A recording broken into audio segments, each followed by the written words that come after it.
Yeah, good afternoon. In the last lecture, we have given a general introduction to the nanotechnology and nanoelectronics, and we have projected nanotechnology and the nanoelectronics as the emerging technology, especially beyond 2020, as well as the electronics is concerned. So, one category of device under nanotechnology, we have mentioned that quantum devices, where the quantum effects are going to play a very important role, and that will be the working principle of those devices. So then they are known as quantum devices.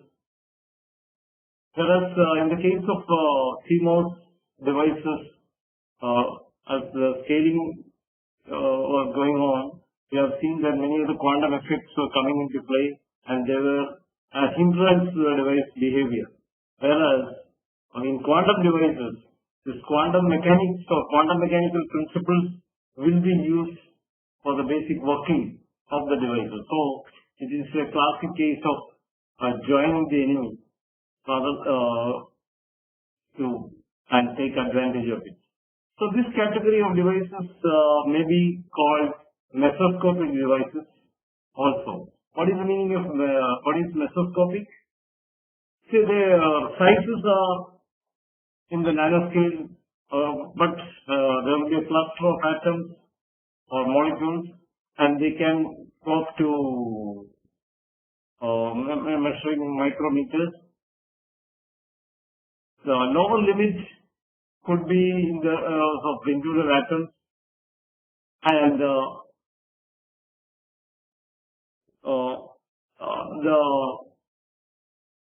mesoscopic object, its electronic behavior may be requiring modeling at the level of quantum mechanics. So you have to invoke quantum mechanics to look into the characteristics or the features of the mesoscopic devices. Or we can say the mesoscopic devices are where physics is essentially quantum mechanics, not the quantum mechanics. So unlike in the microscopic devices. The story so far has been, we have seen that CMOS scaling, which was standing on the two legs of, one was the Moore's law and the other was the Dennard's scaling principles. Almost 6 to 7 decades, the microelectronics was standing on these two legs. Then we have seen, due to this intensive scaling, we have seen the emergence of omnipotent and omnipresent electronic revolution or e-revolution. Then it was, in 2006, if it was 65 nanometers, today we are talking of 7 nanometers or even below that. So we had seen a dark silicon era where many of the silicon devices had to, because of the power constraints, it was sitting idle. So we have seen some workaround solutions for that. We have this today. When we talk of microelectronics, we have high performing chips as well as low power chips where the computational speeds may be compromised. So we are in 2020, and so what next? So it is felt that Moore's law is going to hit the wall because of how far we can go on the scaling. So according to IEEE IRDS map, with the Moore's law may stick around till 2040 or so, with gate-all-around structures and things like that, with the skyscrapers, etc., which we have discussed in the last lecture. So we need to look for alternates to CMOS. So it's like, as I mentioned earlier, the quantum mechanics was the main hindrance in the working of CMOS devices as the scaling was going. So we can take can we take advantage of quantum mechanics? So it's a classic case of joining the enemy rather than fighting it. So what is in store for the future? So if you see, these are some of the possibilities in terms of for example, we may have devices, device architecture, the computational architecture may be changed. There will be cellular array or defect tolerant designs or biologically inspired or the nature inspired computation or the quantum computing. So the computational architecture could be changed because increasingly our thrust will be to improve the performance, not by increasing the number, but our focus is so far as far as the microelectronics is concerned, our thrust was on scaling. That means put more and more devices into a small silicon area and improve the performance. So the computational performance was improved. But then that is no more a solution. So we need to look beyond scaling, where we can use computational performance using different computational architectures. The number may not be that significant. When I'm talking about the number, it is about the packing density I'm talking of. Because in the traditional microelectronics, that was one thing which was happening. So computational architectures, the change can help us in performance improvement. Then the logics, the way the logics are implemented, there could be changes in that. You use superconductivity based devices, then quantum based 1D structures, then resonant tunneling, then single electron transistors, then molecular electronics, then QCA and spin transistors. Spin based, rather than using the electric charge of the electron, we can use the spin of the spintronics based devices. So the logics can be changed. The way the logic is implemented is changed. It's not necessarily the traditional switch. So of course switching action will be there, but the way it is implemented, it is changed. So that is one way. And again, memory forms a very important part of in any computation. So what kind of memories? The phase change memories, floating body DRAMs, then nano field of gate devices, like again single electron transistors and insulator or resistance change in the system, or molecular electronics can be used for changing the early use of memory with more efficiently and with a higher memory capacity. These principles can be used.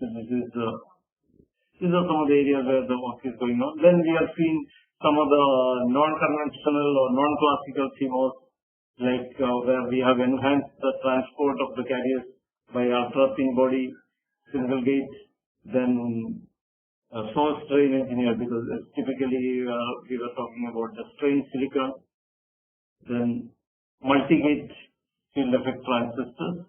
Then we have seen that we can go for quasi-ballistic or ballistic or quasi-ballistic transport, where we can increase the speed.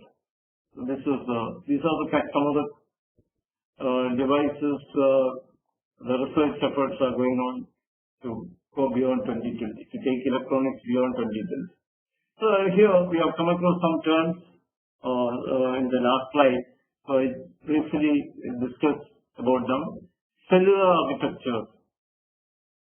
So in the architecture of the new computation, we can go for the cellular architecture, or it's essentially for parallel processing. It takes multi-core architectural design. It gives the programmer the ability to run large number of concurrent threads within a single processor.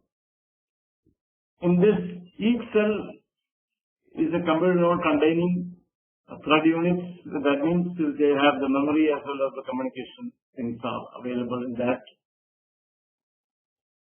So here you get in this architecture, the speed is achieved by exploiting thread level parallelism, which is inherent in many of these applications. So it is essentially a low-level programming, and then so this allows the programmer to greatly optimize their code for the platform. It makes difficult to naturally it makes it difficult to develop the software. Yeah, the next term which we have come across is RSX2, that is rapid single flux quantum. This is actually again here the logical information is stored in the form of magnetic flux of quanta and transferred in the form of single flux quanta of voltage pulse. They are essentially implemented using Josephson junctions. Josephson junctions are it's a kind of superconducting device where we have two superconducting layers separated by a thin layer of insulator. So you can the transport can take place between the superconducting layers. It's like essentially like tunneling. If the thickness of the insulating layer is small. So this is this principle can be used for making RSX2 logics. So this is traditional MOSFET and NP channel or N channel MOSFET. Here, and then we have a gate in this channel, and then the conduction between source and drain happens through the channel, depending upon and the control is basically the channel conductivity is basically controlled by the gate terminal. So then now looking into the quantum electronics or quantum devices. Essentially, we talk of the quantum confinement. Confinement, as the name implies, it is the confinement of the carriers, or carriers' motion is restricted, or carriers' freedom is restricted, or the energy states are restricted. Then we talk of the confinement. So, in a typical bulk structure, that is the 3D structure, all carriers act as free carriers, and in all the three directions they are free to move. That is the typical 3D structure, or traditional material, or the bulk properties are decided by that. Then in the case of 2D structures, or they are popularly known as quantum wells, there the carriers are free to move in two directions, but one direction there is restrictions. The carrier degree of freedom is restricted. Then we talk of 2D structures or the quantum wells. Then we have if again further, if your confinement is in two directions, or freedom is only in one dimension, then we talk of quantum wires. And if confinement is there in all the three directions, then we talk of quantum dots. So we have this, as well as the quantum effects are concerned, quantum devices are concerned, you have three types of devices. One is quantum well, other one is essentially 2D structures. Then we have 1D, that is quantum wires. CNT is also an example of a quantum wire. A carbon nanotube is essentially a quantum wire. Then you have the quantum dots. Quantum dots are zero-dimensional devices, or since the degree of freedom of electrons is zero, they are known as zero-dimensional devices, and or they are sometimes known as the artificial atoms. So this they are in the quantum well. We have seen there are two-dimensional electrons. In the quantum wires, only the electrons are moving in only one dimension, and in quantum dots, zero dimension. confinement is there of the electrons in the all three directions. So, what is the effect of confinement? You can see that this essentially changes energy band structure of the material is changed. Or one quantity which we can talk of as the energy band structure is concerned is the density of states. You can see that in a 3D structure you have a continuous density of states, whereas in the other cases, whether it is 2D or 1D or 0D, you have the density of states is not continuous. There is change, or one is a kind of the step. Kind of in 2D structures you see that, then there are in other cases they are different. There's a spike in the density of states followed by some very less density of states, and in the case of zero-dimensional devices you see discrete density of states. Now, how can obtain quantum confinement? One can obtain quantum confinement by confinement means we need to restrict the freedom of the carrier. So that means these particles, the electrons, need to be trapped, or their motion has to be restricted. So what we can do is we have, for example, we can get these structures by typically, for example, we can create a physical barrier for these electrons. You have a material with a small band gap and surrounded by a large band gap. Then the carriers will be restricted within that large band gap. In the small gap area, it won't be able to go into the large gap because there will be a barrier existing. So that is essentially the principle used. So essentially we make use of the heterostructures to get the quantum confinement.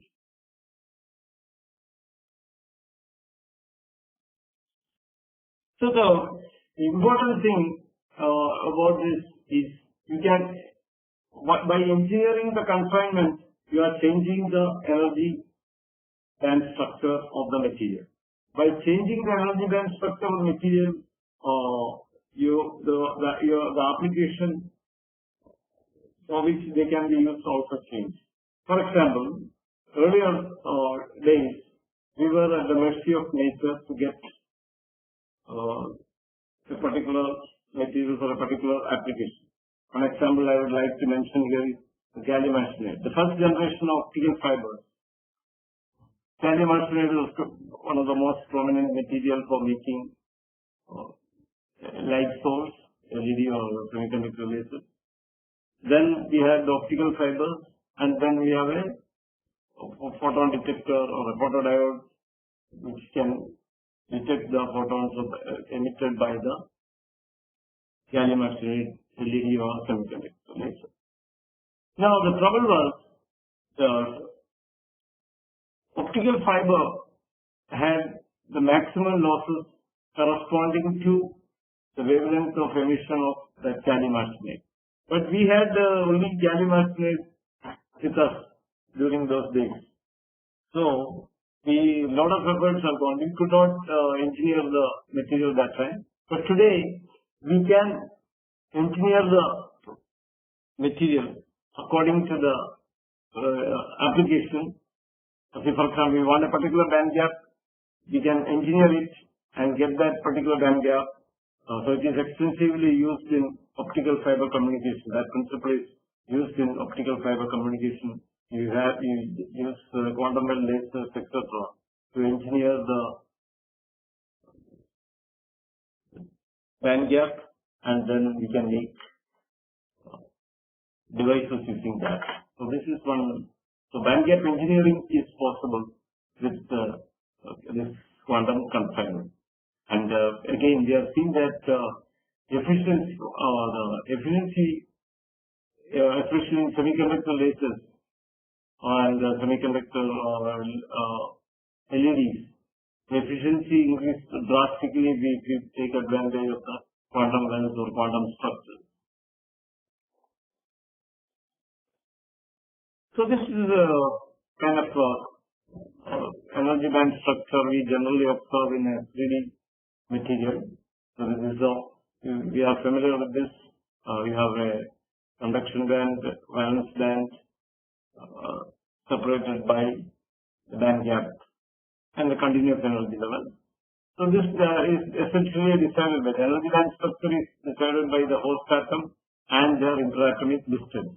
So by changing any of this, by interatomic distance or the atoms, you can change the energy band structure. This is the principle because today we are capable of playing with the atoms.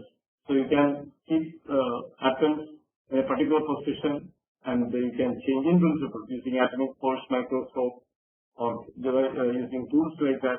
You can play with the atoms and engineer your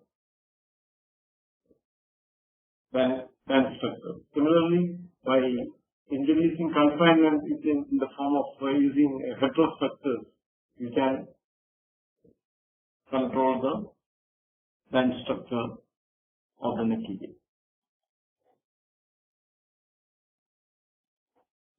So this is the idea behind the quantum devices, where we have you can change the energy band structure using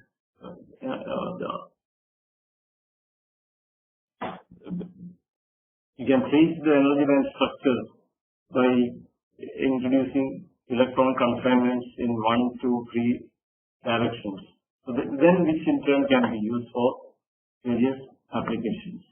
So in the next lecture we will look into some of the devices based like I will be discussing basically about resonant tunneling device and the single electron transistor. Thank you.